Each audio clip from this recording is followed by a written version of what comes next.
Discount. నేను second question explain చేస్తాను. First question answer మీరు కామెంట్ చేయండి. సెకండ్ క్వెషన్ వచ్చేసి market price rupees 1800, 2 discounts 10%, 20%, selling price అనేది మనం ఫైండ్ ఔట్ చేయాలి. ఓకేనా? ఇప్పుడు నేనేం చెప్తున్నానంటే, ఇప్పుడు మనకు యాక్చువల్‌గా డిస్కౌంట్ అనేది ఒకటి 10% ఇచ్చిర్రు, ఒకటి 20% ఇచ్చిర్రు. మనకు పర్సెంటేజ్ అనేది 100 కదా! 100 - 10%. 100 - 10% ఎంత? 90. 100 - 20% ఎంత? 80%. ఇప్పుడు దీన్ని మల్టిప్లై చేయండి. మీకు ఆన్సర్ అనేది వచ్చేస్తుంది. ఓకేనా? మనకి మార్కెట్ ప్రైస్ అనేది 1800 ఇంటూ 100%లోకెళ్ళి 10ని మైనస్ చేయండి. చేస్తే ఎంత వస్తుంది? 90.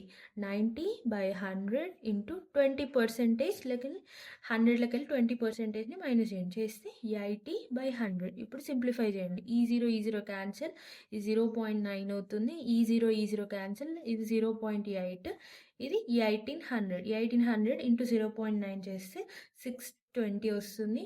ఇది చేయండి. 16, 20 ఇంటూ 0.8 వేస్తే 1296 ఆన్సర్. సెల్లింగ్ ప్రైస్ వచ్చేది 1296. Option A is the correct answer. First question కూడా సేమ్ యాజ్ ఇట్ ఈజ్ ఇలానే సాల్వ్ చేయండి. మీకు ఎగ్జాక్ట్ ఆన్సర్ అనేది వస్తుంది. కామెంట్ సెక్షన్లో కామెంట్ చేయండి.